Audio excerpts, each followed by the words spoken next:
Hey, what's going on, guys? So today I want to talk about a little touch of class. This is a William Henry knife. All right, it's a wee little guy. You can see it in my hands here. It's teeny. It's a little liner lock. I'm going to zoom in for most of the video so you guys can get more detail on this, but I want to start off with showing you how big it is in the hands. It is quite small. This is the T09P Kestrel.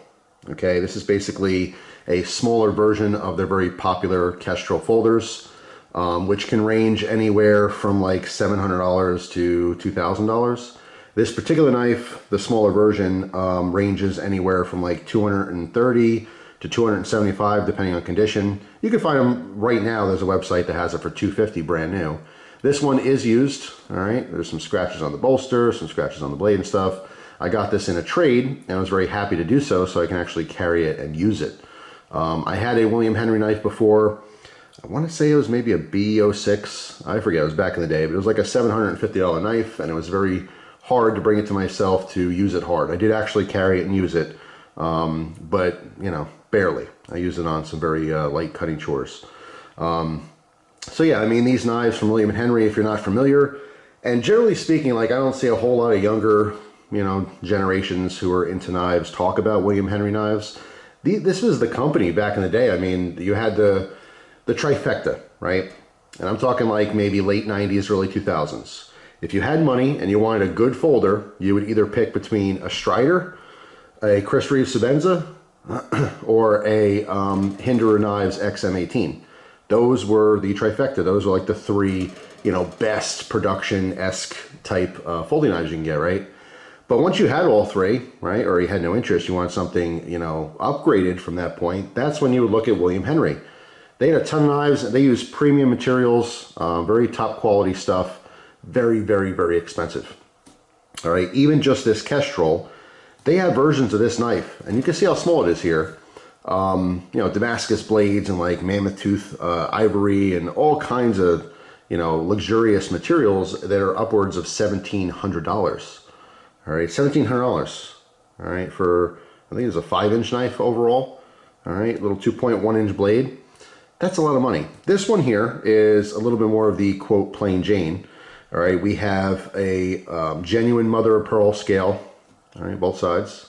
Very, very beautiful.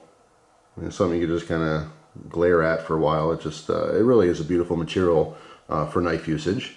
This one has titanium, all right, liners and backspacer, which is anodized blue, kind of a light blue color. And that's pretty much it. I mean, it's bare bones. Titanium, mother of pearl. All right, our blade is an ATS-34. If you're not familiar, ATS-34 is the Japanese-made 154 CM for all intent purposes. So if you're familiar with 154, 154 CM, not CPM 154. Those are two different steels.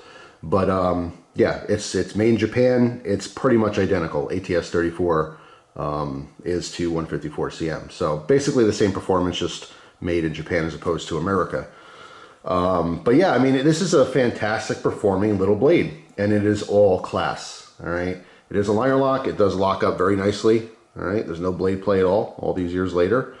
Being that it is titanium, the liner, all right, that's running on obviously a stainless steel blade that could, you know, form wear eventually. That's why you see those lock bar inserts, so that the actual lock face is the same material as the base of the blade, and that prevents it from, you know, premature wear. But it's not something that's open and closed a million times, you know. You just open it when you use it, and that's pretty much it. Very simple design, fits very comfortably in a 3-finger grip here. Okay, you can see the cutout at the base of the blade here just allows for you to choke up a little bit if you wanted to get tight on that blade, especially since it's smaller. Do a little bit of finer cutting. Just really, really beautiful knife. Very simply put. It's a single-sided thumb stud. I don't know offhand if you can reverse that. If you want to swap it to left side, you know, obviously it's set up for a righty. But because there is a screw head there, I'm sure you could swap it if you wanted to. Sometimes these William Henry knives will have like genuine diamonds or pearls or some kind of exotic material inside the thumb stud. This one does not. But yeah, I mean, this is it's just a really simple, beautiful knife. Now these range anywhere from like $230 to $250. Right now there's a website, I forget where it is offhand. If you do a search, you can find it. But you can buy this knife brand new for 250 bucks. Now, for $250, there's a lot of options out there. This is probably not on the top of everyone's list. But if you're that guy that has everything, you got all the latest and greatest, and you've never heard of William Henry, well, you probably have if you do have all the latest and greatest. But this is something that's a little bit different. This is total elegance, total class.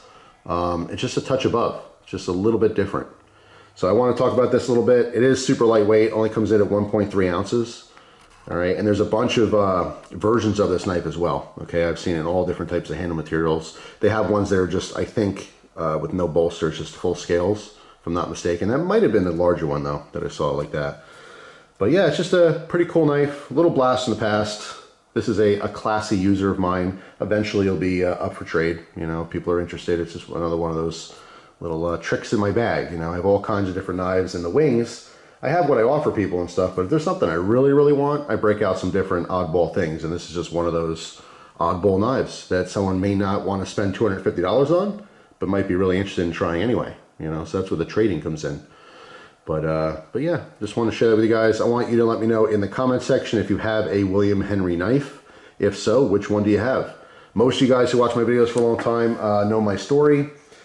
Way back when, I had traded my entire Zippo collection, which was worth about $800, for a full-size William Henry knife, which I thought was beautiful. And then I later traded that knife for a Smith & Wesson 686 revolver, which I later sold to someone, and I think I paid a bill with it. I just needed some money, and I had a gun to sell, and I do regret it. The Smith & Wesson 686 is a really cool revolver, but it is what it is, right? So I went from Zippo collection to William Henry knife to revolver to nothing, you know. So you know, that's life, you know. Sometimes you win some, sometimes you lose some, but yeah, I'll always remember that just because of the unique trading deal that I did. But the William Henry knife itself, which I believe I have a video on, I had to have made a video, so that's probably still up and available to see.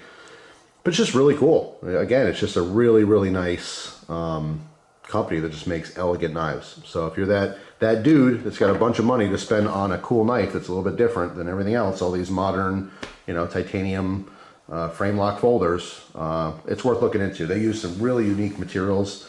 I mean, if I got another one in the future, it would be something with, like, you know, mammoth ivory or something like super unique. I think I've used like dinosaur bone before and stuff, like crazy materials, you know.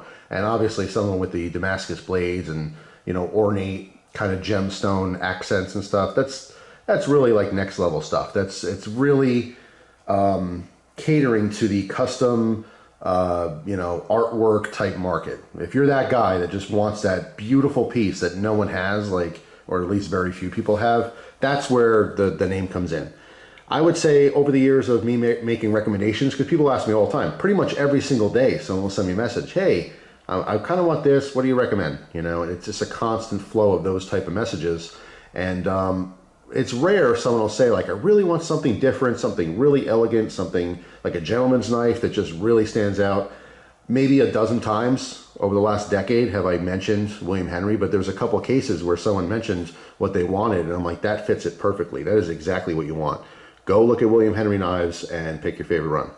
You know, they're all very usable knives, but they are such artsy type pieces in most cases that I don't know how many people are using them, to be honest. I mean, you could definitely use any of them. You can grab any William Henry knife and just get to work and start cutting stuff with it, you know. But I have to imagine with some of the prices that people pay, they're using them pretty lately. You know, maybe cut open an envelope at work to impress someone or whatever you're doing. But everyone, they buy knives for different reasons, and what made this one so special to me was the fact that it was used. That it has some scuffing here and there, you know. The tip of the blade is a little bit worn, you know, scratched from digging into things and cutting and stuff. It's kind of really cool to see, you know, an expensive knife, albeit small, actually being used, because guess what? Now I get to use it, and I have been using it, and it's pretty darn cool. There's a satisfaction you get, you know, from using a knife like this. And I know if you strip away the mother of pearl and you just have a little tiny titanium knife, you know, the value is not really there for some people. But, you know, it is what it is. I can definitely appreciate a William Henry knife overall, even though some people will look at it and say, wow, that's so overpriced. Well, a thing is anything. It doesn't matter if you're talking about a knife, a car, shoes, you know, your sandwich for lunch. It is worth what you're willing to pay for it. Okay, so if you see a $25 sandwich, most people probably wouldn't pay $25 for a sandwich, but someone out there might. If it has something special on it, I mean, look at these, like, you know, world's most expensive hot dog, like $100 because it has like gold flake on it and some, I don't know, foie gras smear or something, you know what I mean? It has some truffle shaved mushrooms on top, which doesn't sound very good on a hot dog, but it makes it a $100 hot dog, you know what I'm saying? Most people aren't buying $100 hot dogs, but there's definitely people out there who want that experience. So that's really what it boils down to, is having an experience, and having a William Henry knife of any kind is certainly an experience. It's worth having. So just something to think about. This video is mostly for the younger generations who maybe have never heard of the company before. If you haven't heard of them, look them up. They're everywhere. They're at a lot of different dealers, some higher end dealers, maybe Arizona Customs or like Knife Art, you know, places like that sell a lot of custom stuff. They'll carry, you know, William Henry knives. But do a little Google search and see what you think. But I think they're really cool. And this one, again, is a more budget friendly. I don't know if I can even say that without laughing as I did. Because yeah, for a little old pocket knife like this, over 200 easily, even used, this is still worth 200 bucks. That's a lot for a lot of people. There's a lot of options out there for an EDC, you know. This is not going to be your first knife, but again, if you've been around the block and you want to try something new, it's worth looking at. Very, very cool company. But anyway, that's it for now. Hopefully you guys have a wonderful day. Again, let me know down in the comment section who is rocking a William Henry in your EDC rotation. I'd love to hear it. So take it easy, guys. I will see you tomorrow with a brand new video. Take care.